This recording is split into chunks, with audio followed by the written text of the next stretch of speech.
तव कथामृतं तप्तजीवनं कविभिरीडितं कल्मषापहं श्रवणमङ्गलं श्रीमदाततं भुवि गृह्णन्ति ये भूरिदा जनाः। श्री रामकृष्ण वचनामृत परिच्छेद 54 है। दक्षिणेश्वर में राम आदि भक्तों के साथ श्री रामकृष्ण देव विराजमान है। श्री रामकृष्ण दक्षिणेश्वर मंदिर में भक्तों के साथ बैठे हैं। राखाल, मास्टर राम, हाजरा आदि भक्तगण उपस्थित हैं। हाजरा महाशय बाहर के बरामदे में बैठे हैं। आज रविवार 23 सितंबर 1884 ईस्वी भाद्रपदी कृष्णा सप्तमी है। भाद्रपदी कृष्णा सप्तमी। नित्य गोपाल, तारक आदि भक्तगण राम के घर पर रहते हैं। उन्होंने उन्हें आदर सत्कार के साथ रखा। राखाल बीच बीच में अधर सेन के मकान पर जाया करते हैं। नित्य गोपाल सदा ही भाव में विभोर रहते हैं। तारक की भी स्थिति अंतर्मुखी है। आजकल वे लोगों से विशेष वार्तालाप नहीं करते। श्री रामकृष्ण अब नरेंद्र की बात कह रहे हैं। श्री रामकृष्ण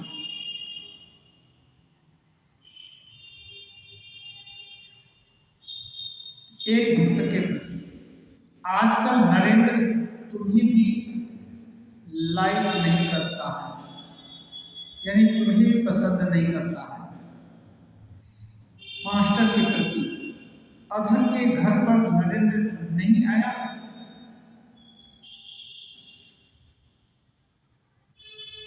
ऐसा प्रश्न करके फिर आगे कह रहे हैं, एक साथ ही नरेंद्र में कितने गुण हैं। गाने बजाने में, लिखने पढ़ने में, सभी में प्रवीण है। उस दिन यहाँ से कप्तान की गाड़ी से जा रहा था। गाड़ी में कप्तान भी बैठे थे। उन्होंने उससे पास बैठने के लिए कहा। कितना कहा पर नरेंद्र अलग ही जाकर बैठा। कप्तान की ओर ताक कर देखा तक नहीं। केवल पांडित्य से क्या होगा, साधन भजन चाहिए।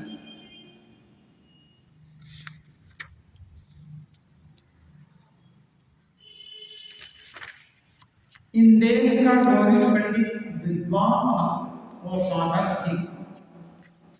शक्ति साधक मां के भाव में कभी कभी पागल हो जाता था। बीच बीच में कह उठता था, हारे रे निरालंबो लंबोदर जननी कम्यामि शरणं। उस समय सब पंडित निष्प्रभ हो जाते थे। मैं भी भावाविष्ट हो जाता था। मेरा भोजन देखकर पूछता, तुमने भैरवी लेकर साधना की? श्री रामकृष्ण देव कह रहे हैं, नरेंद्र बहुत कितना गुणवान है। अब इनका कहना था, एक विषय में यदि कोई प्रवीण हो जाए, दक्ष हो जाए, तो दूसरे किसी भी विषय में यदि वो प्रवीण बनना चाहता है तो उसको सहायता मिलती है, जल्दी से हो जाता है। और नरेंद्र में ऐसी बहुत ही प्रतिभा थी। श्री रामकृष्ण देव ऐसा कहकर कि एक भावी जो नेता है ना, उनका आदर्श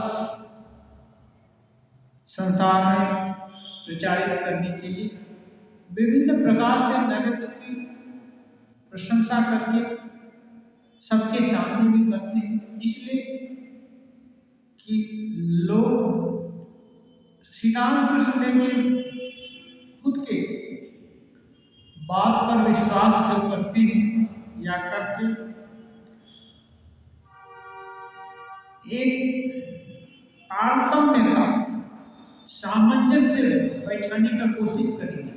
नहीं तो यदि सभी लोग सोचेंगे हम सभी रामकृष्ण के चेला हैं, एक एक तरफ, दूसरा दूसरी तरफ, तीसरा तीसरे तरफ, तो बड़ा संघ गठित नहीं हो सकता है।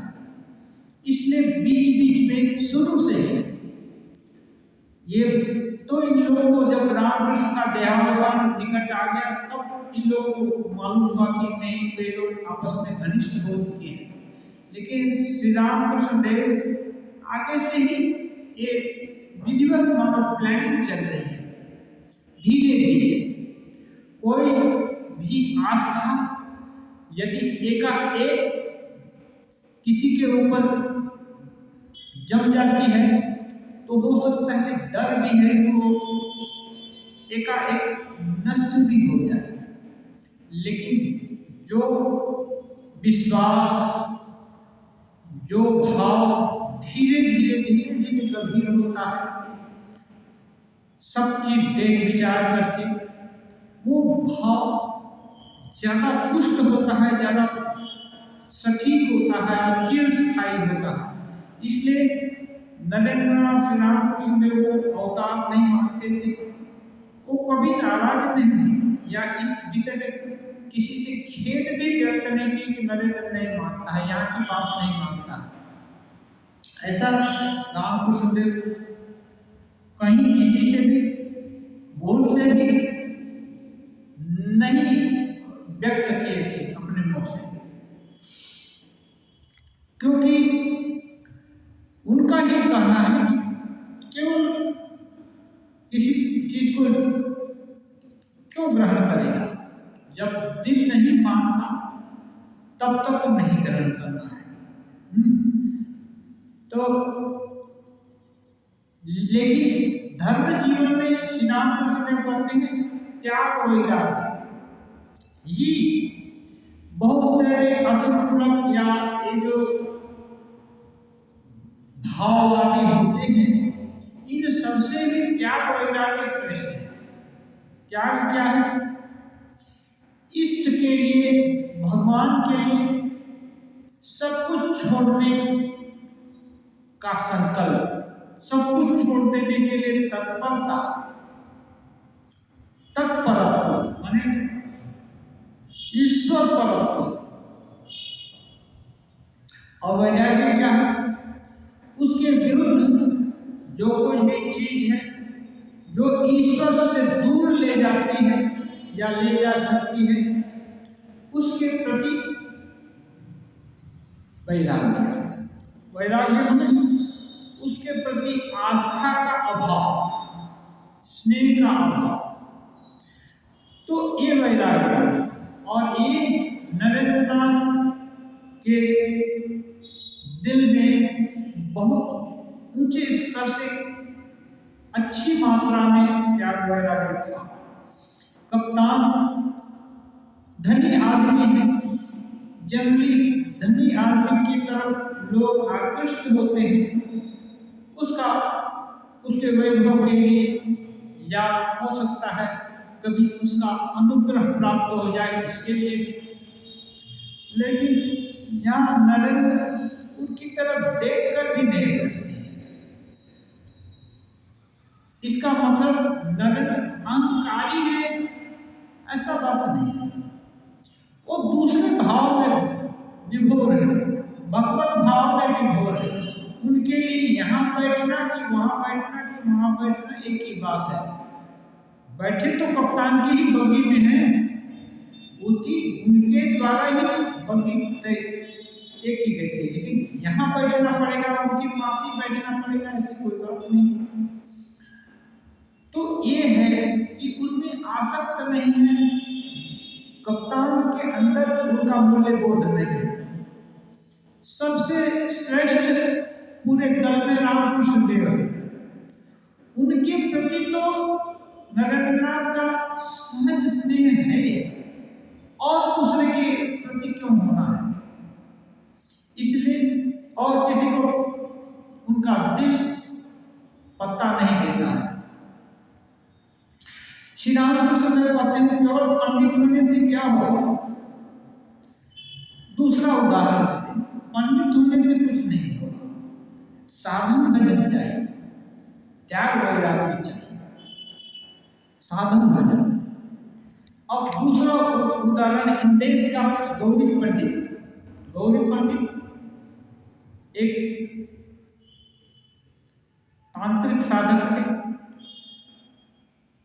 और उनको सिद्धि भी हासिल हुई थी, शक्ति साधक।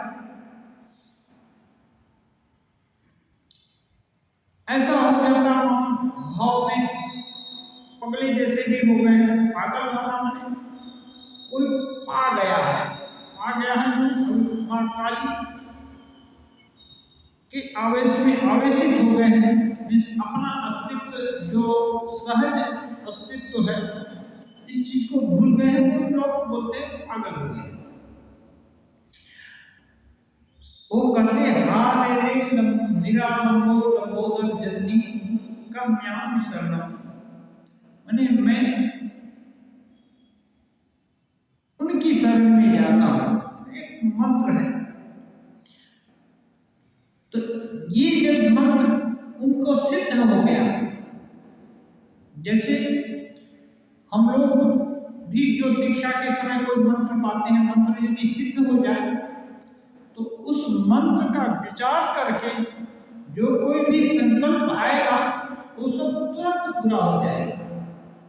मंत्र में अनेक शक्ति है, इसलिए ये जो सिद्ध मंत्र मठ मिशन में देते हैं उससे धन, अर्थ, स्वास्थ्य, जो कोई भी जागतिक चीज और परमार्थ यहाँ तक कि मुक्ति पर्यंत साधित हो सकता है, लेकिन उसकी कितनी मात्रा में सिद्धि हुई है उसके ऊपर निर्भर करता है।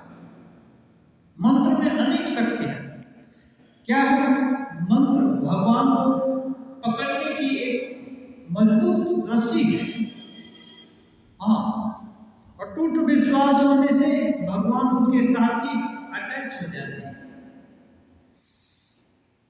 और उनकी शक्ति अनलिमिटेड है, जो जितना चाहेगा उतना पाएगा। इसलिए धारणा यदि उच्च न हो, कोई ईश्वर को सोचे कि कुछ सुविधा जुटा देने की वस्तु है, कुछ झाड़ फूक कर देने की वस्तु है, तो बस उतना ही उसको मिलेगा और ज्यादा नहीं मिलेगा।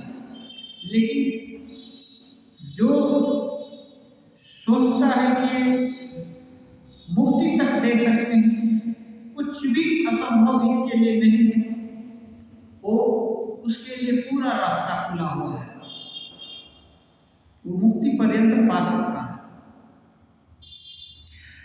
कहते हैं श्री रामकृष्ण जब वो बोलता था मैं भी भावावेश हो जाता था, उसका श्रद्धा और जो क्या है मंत्र उच्चारण कर रहा है तो उस मंत्र में भावित हो गया है।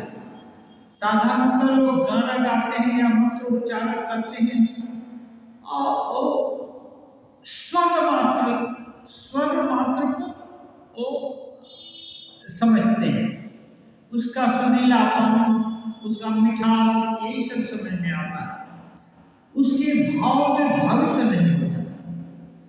हाँ, और गौरी पंडित ये हो जाते थे, इनका भाव देखकर रामकृष्ण देव को भी रोमांच होता, वे भी भावाविष्ट हो जाते थे। मेरा भोजन देखकर पूछता तुमने भैरवी को लेकर साधना की है? ठाकुर जो भोजन करते उनको देख करके पढ़ते, पूछते कि क्या भैरवी को लेकर साधना किया? एक कर्ता भैया संप्रदाय के पंडित ने निराकार की व्याख्या करते हुए कहा, निराकार अर्थात नीर का आकार, नीर माने पानी। कोई कर्ता भैया संप्रदाय के पंडित निराकार को भी समझा रहे हैं, निराकार नीर का आकार। यह व्याख्या सुनकर गौरी बहुत क्रुद्ध हुआ। अभी बात क्या है, जो जितना समझता है उस ढंग से वो चीज बोलता है। भगवान को शब्द का विषय तो नहीं बनाया जा सकता है। जो उनका दर्शन स्पर्श नहीं सब नहीं किया है उसको क्या मालूम। केवल संप्रदाय का लीडर हो जाने से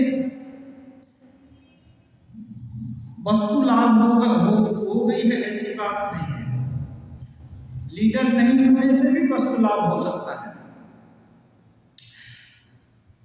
निराकार निर्कार, निर माने पानी, पानी का क्या आकार है? आकार माने ये जो दर्शन की भाषा में बोलेंगे तो आकार माने जिस जो एक से दूसरे को विभक्त करता है, जो विचार, यहाँ तक कि विचार में भी आकार होता है जो कि लाइन खींचकर या दिखाई नहीं देता। जैसे सुख के विचार ये भी आकार है, दुख के विचार ये भी आकार है, क्रोध आ रहा है वो भी पता चल रहा है, पता चल रहा है तो वो आकार है, प्रेम उमड़ रहा है वो भी पता चल रहा है तो आकार है। निराकार का मतलब आकार की सीमा के बाहर,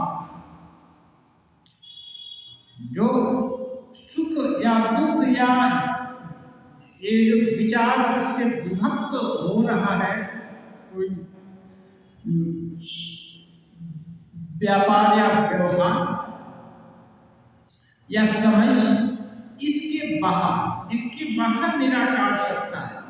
यानी उनको मन वाणी से नहीं समझ सकते, यही बोलने का है। लेकिन ये ऐसी व्याख्या किया वो पंडित, इसलिए एक गौरी पंडित गुस्सा हो गए। श्री रामकृष्ण देव आगे कहते हैं, ये उदाहरण विभिन्न लोगों का उदाहरण देते हैं। केवल अपना उदाहरण दे तो लोग समझेगा कि इनको ही होता है और किसी को नहीं होता है। कहते हैं पहले बहुत कट्टर शाक्त था, गौरी पंडित है ना, कट्टर शाक्त। तुलसी का पत्ता 2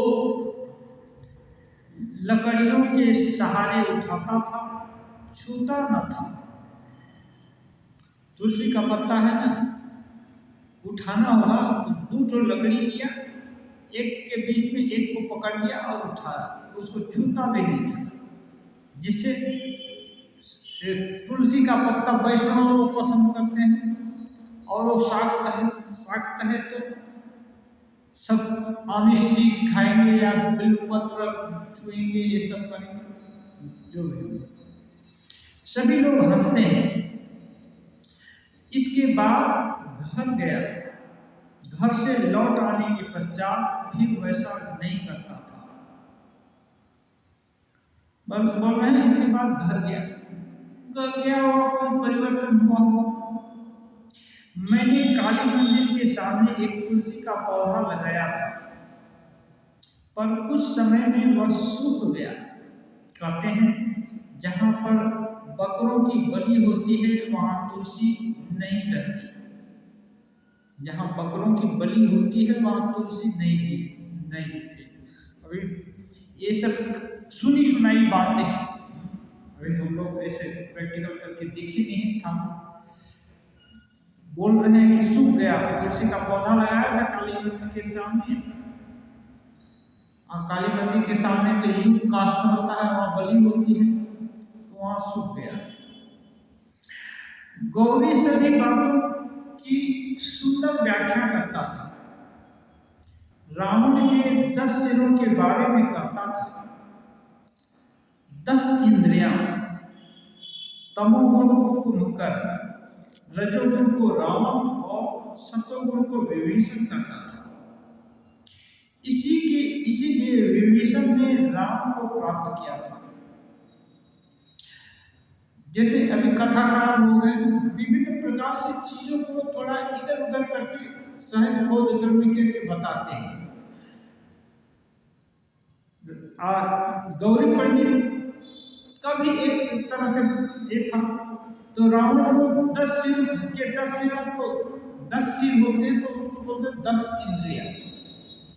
ये बोलने का ढंग है। कोई जरूरी नहीं है कि 10 इंद्रियां को रावण का किया कहते हैं। रावण एक आख्यायिका है जिसमें 10 ब्रेड एक साथ है।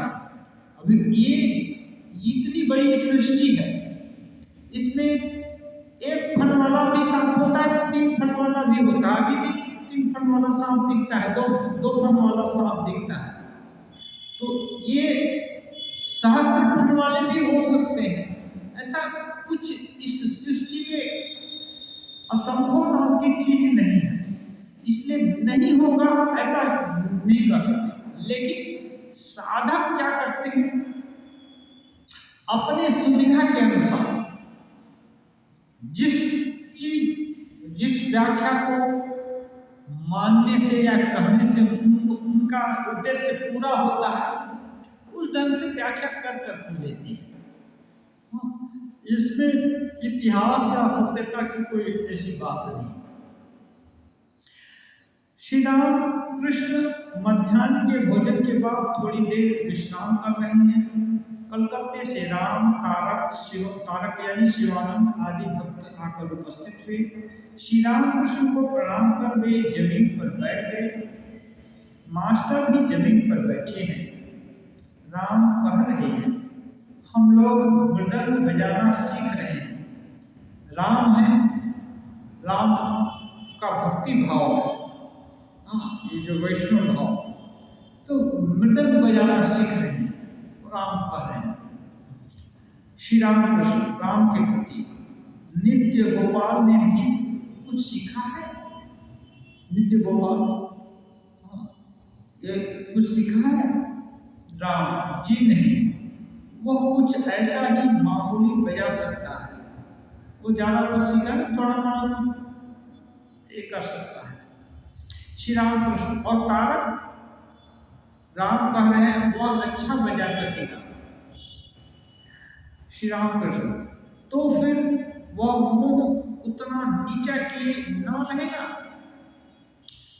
किसी दूसरी ओर मन अधिक लगा देने पर भी ईश्वर पर उतना नहीं रह जाता। एक दूसरी बात होती है, कह रहे हैं तो फिर वह उतना वह मुंह उतना नीचा किए न रहेगा। किसी दूसरी ओर मन अधिक लगा देने पर भी ईश्वर पर उतना नहीं रह जाता। नीचे लगा कर रखना हो सकता है, तारक ईश्वर पर मन ज्यादा लगाए, अब एक कला जान गए तो हो सकता है उतना न समझ पाए। लेकिन यही रामकृष्ण देव धर्म के विषय में बोल रहे हैं। वो गाने बजाने में सब में प्रवीण है। और यहाँ तारक एक बढ़िया से खुल बजाना सीख रहे तो बोल रहे उतना ऊंचा नहीं रह सकते। ये बड़ा विचित्र है, क्योंकि श्री रामकृष्ण देव साधारण आचार्य नहीं है। सबके हंडी में क्या पक सकता है सब जानते हैं। इसलिए कभी कभी किसी को पढ़ने के लिए बोलते हैं, किसी को बोलते हैं खबरदार, जितना पास उतना ही पास, जितना ही पढ़ेगा उतना ही बढ़ेगा। हाँ, अब किसके पेट में क्या सकता है माँ ही जानती है। और एक तो विचित्र माँ है, सबके भीतर कांच के अलमारी में जैसे सामान रखा होता है ऐसे देख पाते हैं। इसलिए तदनुकूल व्यवहार या शिक्षा देते हैं। जिसके पेट में जो सहन होगा उसके लिए वो खुराक देंगे। श्री राम कृष्ण मास्टर के प्रति, सुना है तुमने गाना सीखा है? मास्टर हंसकर, जी नहीं, यूं ही आ करता हूं। करता हूं। श्री राम कृष्ण, तुम वह गाना जानते हो? जानते हो तो गाओ ना।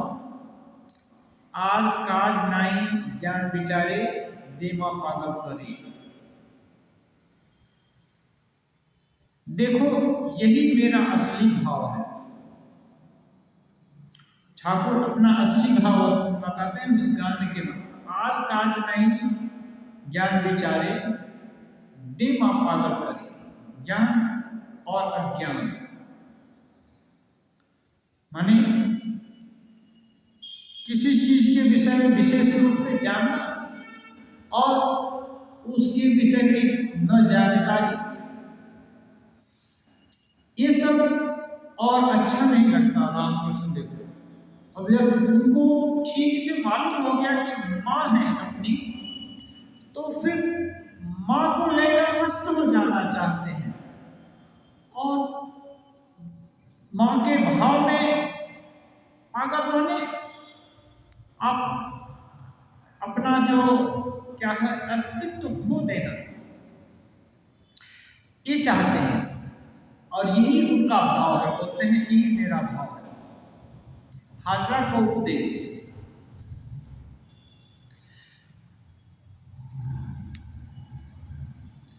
घृणा और निंदा छोड़ दो। हाजरा के लिए, हाजरा महाशय कभी कभी किसी के संबंध में घृणा प्रकट करते थे। श्री रामकृष्ण राम आदि भक्तों के प्रति, कामार्थ रूपेण किसी मकान पर मैं अक्सर जाया करता था। उस घर के लड़के मेरी ही बराबरी के थे। वे लड़के उस दिन यहाँ आए थे और 2-3 दिन रहे भी। हाजरा की तरह उनकी माँ सबसे घृणा करती थी। अंत में उसके पैर में न जाने क्या हो गया, पैर सड़ने लगा। कमरे में इतनी दुर्गंध रही कि लोग अंदर तक नहीं जा सकते थे। कुछ लड़के आए थे कमालपुर के, उसकी माँ भी बहुत घृणा करती थी। ठाकुर इस बोल रहे हैं कि हाजरा घृणा करता है लोगों को, ये भाव अच्छा नहीं, पता नहीं कौन सा उसका परिणाम भोगना पड़े। कहते हैं इसीलिए मैंने हाजरा से यह बात कही और उसे चेतावनी दी कि किसी की निंदा मत करो, किसी की निंदा न करो। क्या मालूम वो निंदा करती है, घृणा करती थी, इसलिए उसका पैर सड़ गया और इतनी दुर्गंध कि कोई उस घर में नहीं घुस पाता। तुम भी ऐसा मत करो। दिन के 4 बजे का समय हुआ। श्री रामकृष्ण मुंह हाथ धोने के लिए झाऊ तले की ओर गए। अच्छा, ये जो बोलते हैं लज्जा घृणा है, ठाकुर बोलते हैं ये सब यही है, ये मन को छोटे निम्न स्तर पर बांध कर रखता है। अभी घृणा है, अनावश्यक किसी चीज को देखकर मन में घृणा आ गई, तो ये क्या है, ये अपने को लिमिटेड कर देता है और उसको एक बंधन में बांध दिया और उसे आगे नहीं बढ़ने देता है। कलमश जैसा हो गया, या उसकी निंदा करेगा या अपसंद करेगा। तो ये इससे जिसके विषय में धारणा कर रहा है उसका तो कुछ नहीं होगा, लेकिन इसका नुकसान हो जाएगा, क्योंकि जैसा भाव वैसा लाभ। यदि अच्छा बनना चाहते हैं तो भाव को अच्छा लाना, अच्छा भाव पोषण करना होगा। खराब भाव पोषण करते हैं तो अच्छा कभी नहीं हो सकते हैं। यह है जैसी संगत वैसी रंगत। जैसी संगत करेंगे, खराब भाव का संग करेंगे तो खराब हो जाएंगे, अच्छे भाव का संग करेंगे तो अच्छा हो जाएंगे। तो चाहने से ही कुछ मिल जाता है तो अच्छा क्यों नहीं चाहे, लेकिन अनेक जन्मों के सुकुसंस्कार मिलकर के चाहने ही नहीं देते। हाँ, एक कहावत है, वचने का दरिद्रता, मैंने बोलना ही है तो बोलने में तो कुछ रुपया नहीं लगता, कुछ दौलत नहीं लगती, कुछ कष्ट नहीं होता, तो बढ़िया क्यों नहीं बोलो, अच्छी बात क्यों नहीं बोलो, अच्छी वाणी क्यों नहीं बोलो, लेकिन नहीं बोल पाते। स्वभाव कड़वा है तो कड़वी ही बात निकलती है, व्यंग्यात्मक है तो व्यंग्य ही निकलता है। तो जो भी हो, एक कैसा भी स्वभाव हो गया है, अब यदि होश हो गया साधक तो वो सुधारना चाहे तो सुधर सकता है। ये साधक महल में साधु संत लोग बोलते हैं भगवान भक्ति यहाँ तक कि मुक्ति भी दे सकते हैं, दे देते हैं, लेकिन स्वभाव नहीं बदलते। अपना भाव स्वभाव यदि बदलना हो तो साधक को खुद प्रयास करना होगा। प्रयास करेगा कि हे भगवान, मेरा क्रोधी स्वभाव है, मेरे क्रोध को मिटा दो, तो मिट जाएगा। लेकिन भगवान नहीं बोलने जाएंगे कि तू तेरा क्रोध मिटा दे। वो दुर्वासा ऋषि सिद्ध योगी हैं, फिर भी बहुत क्रोधी हैं दुर्वासा ऋषि। ऐसा बहुत सारा उदाहरण है, स्वभाव नहीं बदलता। वो लोग तो इतिहास पुराण के हैं, बाद में भी ऐसे महापुरुष लोग हुए हैं जो कि सिद्ध हैं, और उनका अनुग्रह होने से बहुत कुछ हो जाता है, लेकिन उनका आशीर्वाद है डंडा से मारेंगे, ऐसा डंडा मारेंगे कि सिर फट जाएगा। लेकिन यदि उनके मारने से किसी का सिर फट गया तो उसका जो भी दोष था ना, सब दूर हो जाएगा। उस जिस कामना से गया है उस महात्मा के पास, यदि महात्मा मार दिए, उसका सिर फूट गया या कोई चोट ज्यादा लग गई, तो इसका मतलब उसका कल्याण हो गया, उसकी मनोकामना पूर्ण हो गई। तो भला यह एक तरफ तो सिद्धि है, दूसरी तरफ इतना है कि उसका सिर को फुटाएंगे। तो ये चीज है, स्वभाव भगवान नहीं बदलते, स्वभाव अपने को बदलना पड़ता है।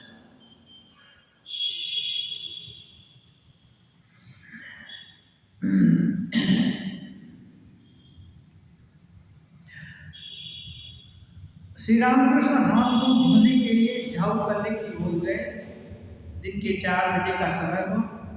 उनके कमरे के दक्षिण पूर्व वाले वरांडे में दरी बिछाई गई। श्री रामकृष्ण झाऊ तल्ले से लौटकर उस पर बैठे। राम आदि उपस्थित हैं। अधर सेन आदि के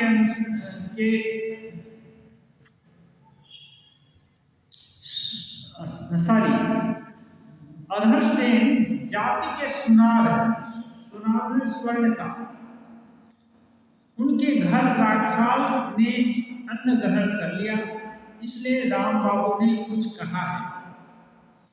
अधर परम भक्त हैं, यही बातें हो रही हैं। आगे जाति प्रथा बहुत एक थी ना, तो अभी अधर सेन के घर खाली है, इसलिए राम बाबू को डांटे हैं या कुछ बोले हैं, यही सब बात हो रही है। लेकिन अधर परम भक्त है। अब एक भक्त हंसी हंसी में सुनारों में से किसी के स्वभाव का वर्णन कर रहे हैं। श्री रामकृष्ण हंस रहे हैं, स्वयं कोई राय प्रकट नहीं कर रहे हैं। अभी विभिन्न एक कर्म कौशल जानने वालों का एक आदत होता है। जैसे साकरा का दल के केशव गोपाल ठाकुर खुद भी बताएं, तो ये कोई सुनार लोग क्या क्या करते हैं, क्या क्या नहीं करते हैं, कैसे सोना चोरी करते हैं या कैसे ग्राहक को फंसाते हैं, ये सब भी बता रहा होगा। ठाकुर चुपचाप सुन रहे हैं, कुछ बोल नहीं रहे हैं। श्री रामकृष्ण की कर्तव्य त्याग की स्थिति, जगन्माता के साथ वार्तालाप सामान्य भी बात हो जाती है। ऐसा नहीं कि हर समय उच्च आध्यात्मिक बात भी हो।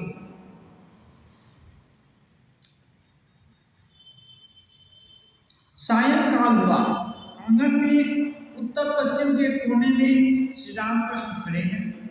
वे समाधि मग्न हैं। शाम के समय अच्छी सुबह शाम दोपहर और अर्धरात्रि ये प्रशस्त समय होता है उद्दीपन का। इस समय मन सहज ही अंतर्मुखी हो जाता है। तो शाम के समय खड़े खड़े ही समाधि में ये हो गए और उनका मन तो ऐसे ही स्वभावतः समाधि की ओर जाता है। काफी देर बाद उनका मन बाह्य जगत में लौटा। श्री रामकृष्ण की कैसी अद्भुत स्थिति है। आजकल प्रायः समाधि मग्न रहते हैं, थोड़े ही उद्दीपन से बाह्य ज्ञान शून्य हो जाते हैं। जब भक्तगण आते हैं तब थोड़ा वार्तालाप करते हैं, अन्यथा सदा ही अंतर्मुख रहते हैं। अब पूजा जप आदि नहीं कर सकते, पूजा जप आदि नहीं कर सकते। ये उनकी स्वाभाविक स्थिति का मास्टर महाशय वर्णन कर रहे हैं। जब सभी तरह से देख ली, हर पहलू को देख लिए, साधन की सिद्धि लाभ हो गई, तो फिर और पूजा जब ध्यान ये सब नहीं करना पड़ता, उनका स्वभाव छूट गया है। इसको कहते हैं गलित कर्म अवस्था। हाँ, एक तो होता है नित्य नैमित्तिक कर्म और दूसरा पूजा उपासना आदि कर्म। तो अब कोई भी कर्म नहीं रह गया, पूरा कर्म शेष हो गया। समाधि भंग होने के बाद खड़े खड़े ही जगत माता के साथ बातचीत कर रहे हैं। कह रहे हैं, माँ पूजा गई जब गया, देखना माँ कहीं जल न बना डालना। कह रहे हैं, माँ पूजा गई जब गया, ध्यान गया, देखना कहीं जड़ मत बना देना। क्या है, एकदम समाधि में यदि कोई रहे तो जड़ जैसा ही दिखता है, क्योंकि उनकी करुणा है कि लोक कल्याण, लोगों को साधन मार्ग की बातें बताएंगे, साधन पथ दिखलाएंगे। यदि जड़ बना दिया माँ तो फिर और ये कार्य नहीं हो पाएगा। इसलिए माँ को बोलने के उद्देश्य से अपने को भी बोल दे रहे हैं। जैसे हम लोग को कहीं जाना हो, तो खुद को याद करने के लिए बोल देते हैं, देखो भाई हमको कल 4 बजे यहाँ जाना है, थोड़ा याद दिला देना। तो दूसरे को बोलने के बदले अपने को भी बोलना हो जा रहा है। तो माँ को बोल रहे हैं, माने भीतर में भी जो माँ है और खुद को भी ये कर रहे हैं कि कहीं जड़ न हो जाए, इसलिए थोड़ा सा भाव रहे लोक कल्याण का। तब क्या है, समाधि में एकदम डूब नहीं जाएंगे, फिर बाहर आएंगे। सेवक भाव में रखना माँ, जिससे बात कर सकूं, तुम्हारा नाम गुण कीर्तन और गान कर सकूं। श्री रामकृष्ण देव का भाव यह है कि सेवक भाव में रखना, जिससे नाम कर सकूं, तुम्हारा गुणगान कर सकूं और तुम्हारे विषय में बातचीत कर सकूं, तुम्हारा नाम गुण कीर्तन और गान कर सकूं, और शरीर में थोड़ा बल दो माँ, थोड़ा बल भी मांग रहे हैं, इसलिए जिससे थोड़ा चल फिर सकूं, जहाँ पर तुम्हारी कथा होती हो, जहाँ पर तुम्हारे भक्तगण हों, उन सब स्थानों में जा सकूं ठाकुर, क्योंकि सब तो यहाँ नहीं आ पाएंगे, इसलिए जा सकूं जहाँ जहाँ तुम्हारे भक्त हों, जहाँ जहाँ तुम्हारी कथा होती है। इसके सटीक उदाहरण हजारों साल पहले हनुमान जी हैं। यत्र यत्र रघुनाथ कीर्तनम तत्र तत्र कृतमस्तकांजलि। जहाँ जहाँ रघुनाथ जी का गुण कीर्तन हुआ, वहाँ वहाँ कृतमस्तकांजलि, हाथ जोड़ करके वहाँ जाना चाहते हैं हनुमान जी। ऐसा ही भाव ये पूरा दोहरा रहे हैं। एक हनुमान जी का सुन करके नहीं, स्वभाव की प्रेरणा से ही हो रहा है, दिल की प्रेरणा से ही। ये दिल में है कि तुम्हारे भक्तों को के यहाँ जाऊं, तुम्हारा नाम गुणगान करूं, नाम सुनूं और उस स्थानों पर जाऊं। श्री रामकृष्ण ने आज प्रातःकाल मंदिर में जाकर जगत माता के श्री चरण कमलों पर पुष्पांजलि अर्पण की है। वे फिर जगत माता के साथ वार्तालाप कर रहे हैं। श्री रामकृष्ण कह रहे हैं, माँ आज सवेरे चरणों में 2 फूल चढ़ाए, सोचा अच्छा हुआ। फिर बाह्य पूजा की ओर मन जा रहा है, पर माँ फिर ऐसा क्यों हुआ? फिर जड़ की तरह क्यों बना डाल रही है? सभी के लिए माँ से बेकब है। सुबह दिल में हुआ कि 2 फूल चढ़े, तो उनको लगा कि अच्छा है, बाह्य पूजा की तरफ मन जाना है, हमें समाधि नहीं होगी तुरंत तो कुछ भक्त लोगों से बोल भी पाएंगे ये कर, लेकिन फिर क्यों ऐसा हो रहा है? हाँ, कि जड़ हो रहा है, मैंने समाधि की तरफ ही मन भाग रहा है। भाद्रपद कृष्णा सप्तमी है, अभी तक चंद्रमा का उदय नहीं हुआ है, रात्रि तमसाच्छन्न है। श्री रामकृष्ण अभी भी भावाविष्ट हैं। इसी स्थिति में अपने कमरे के छोटे तख्त पर बैठे हैं। फिर जगन्माता के साथ बातचीत कर रहे हैं। अब संभवतः भक्तों के संबंध में मोह से कुछ कह रहे हैं, माने मास्टर महाशय से ईशान मुखोपाध्याय की बात कर रहे हैं। कह रहे हैं, ईशान ने कहा था मैं भाटपाड़ा में जाकर गायत्री का पुरस्चरण करूंगा। ईशान भाटपाड़ा में जाकर गायत्री का पुरस्चरण करना चाहते। श्री रामकृष्ण ने उनसे कहा था कि कलयुग में वेद मंत्र नहीं चलता, गायत्री वेद का मंत्र है। जीव अन्नगत प्राण है, आयु कम है, देह बुद्धि विषय बुद्धि संपूर्ण नष्ट नहीं होती, देह बुद्धि भी नहीं नष्ट होती, विषय बुद्धि भी नहीं जाती। इसीलिए ईशान को मातृभाव से तंत्र मत के अनुसार साधना करने का उपदेश दिया था और ईशान ने कहा था जो ब्रह्म है वही माँ, वही आद्याशक्ति है। श्री रामकृष्ण भावाविष्ट होकर कर रहे हैं। फिर गायत्री का पुरस्चरण इस छप्पर से उस छप्पर कूदता। किसने उससे ऐसी बात कही है? अपने ही मन से कर रहा है। अच्छा, थोड़ा पुरस्चरण करेगा, फिर भी दिल नहीं मानता। जिसके जैसे संस्कार को पुरस्कार करे, यहाँ से वहाँ जाएगा, ये करे तो ठीक है, कर लेने देना। रामकृष्ण ने उनका समय बचाना चाहते थे, लेकिन नहीं, वो उनके दिल में है तो ठीक है, कर लेने देना, ऐसा बोलते हैं मास्टर के प्रति। अच्छा, मुझे यह सब क्या वायु के विकार से होता है अथवा भाव से? वायु विकार में बात होने से बहुत तरह का बात होता है। मांस में, नाड़ी में, जोड़ में, हड्डी में, कहाँ नहीं होता है।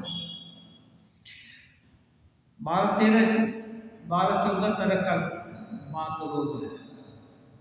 तो ठाकुर बोल रहे हैं कि जो भाव होता है या मन जड़ के उधर चला जाने का, ये सब क्या भाव के कारण होता है ना, विकार के कारण होता है। मास्टर विस्मित होकर देख रहे हैं कि श्री रामकृष्ण जगन्माता के साथ इस प्रकार बातचीत कर रहे हैं। वे विस्मित होकर देख रहे हैं, ईश्वर हमारे अति निकट बाहर और भीतर है। अत्यंत निकट हुए बिना श्री रामकृष्ण धीरे धीरे उनके साथ बातचीत कैसे कर रहे हैं? मास्टर महाशय चिंता कर रहे हैं, रामकृष्ण देव धीरे धीरे बात कर रहे हैं, मानो किसी अपने लोग के साथ बात कर रहे हैं। अत्यंत निकटता नहीं होगी तो ऐसा भला कैसे कर सकते हैं, ये सब बनावटी तो नहीं है। आश्चर्यचकित होकर, जैसे बोलते हैं आश्चर्यवत् पश्यति कश्चिदेनम आश्चर्यवत् वदति तथैव चान्यः आश्चर्यवत् चैन मन्यः शृणोति श्रुत्वाप्येनं वेद न चैव कश्चित्। ये आश्चर्यवत् पश्यति कश्चिदेनम, ये जो देखता है इस ब्रह्म को, वो भी आश्चर्यवत् देखता है। क्या चीज देख रहा हूँ? आश्चर्य बदती तथैव चान्यः।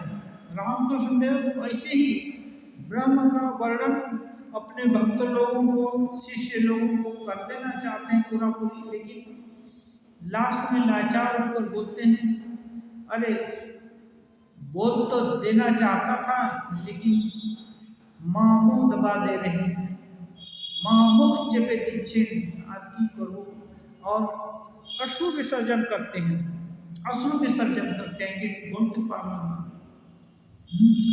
तो आश्चर्यवत् वदति तथैव चान्यः आश्चर्यवत् चैन मन्यः शृणोति। और अन्य लोग जैसे विवेकानंद आदि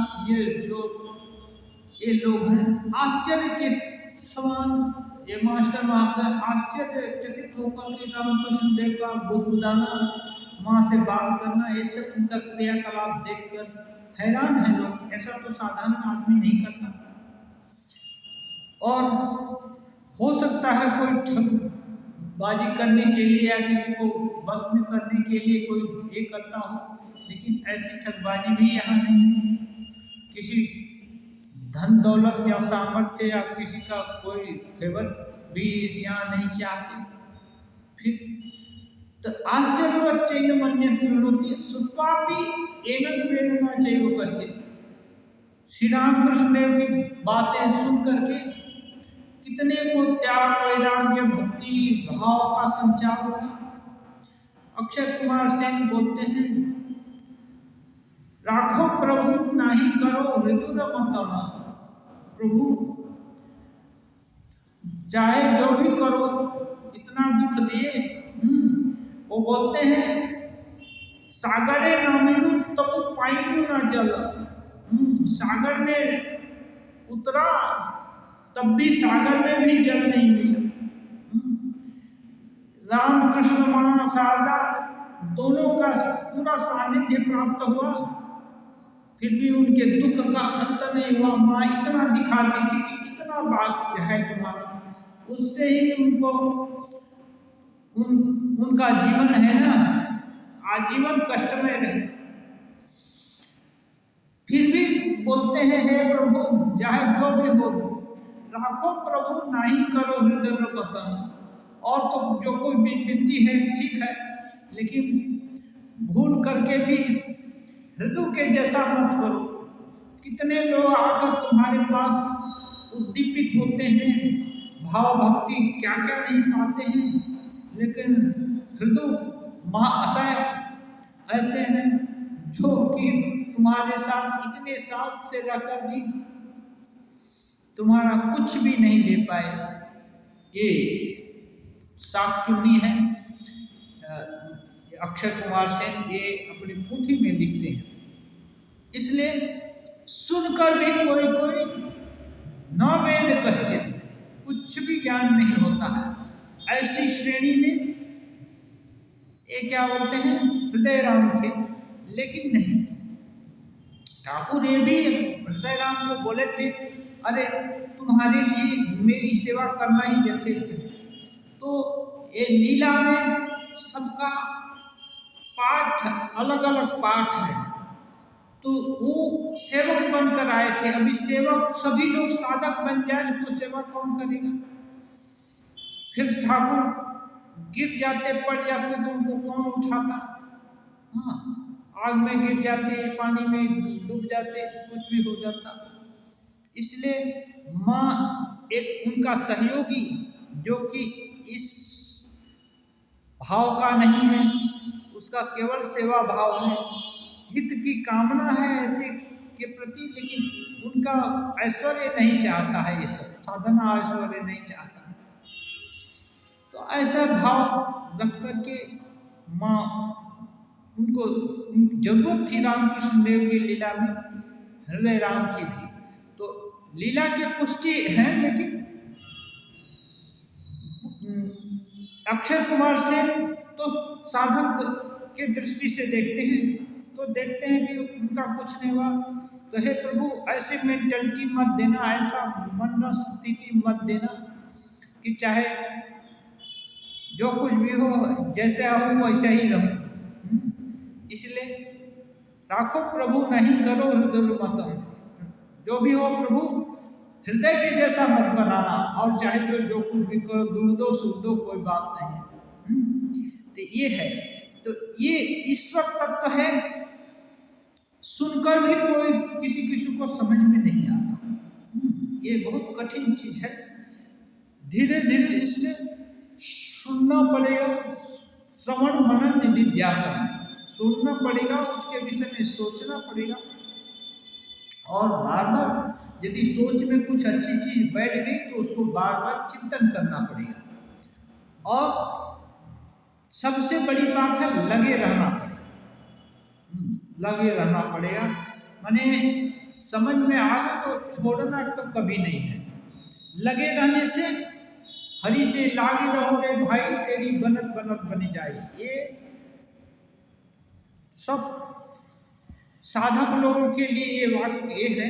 जिसको के पेट में जो सहता है उसको लेकर उसको अपने भाव को पुष्ट करना पड़ेगा।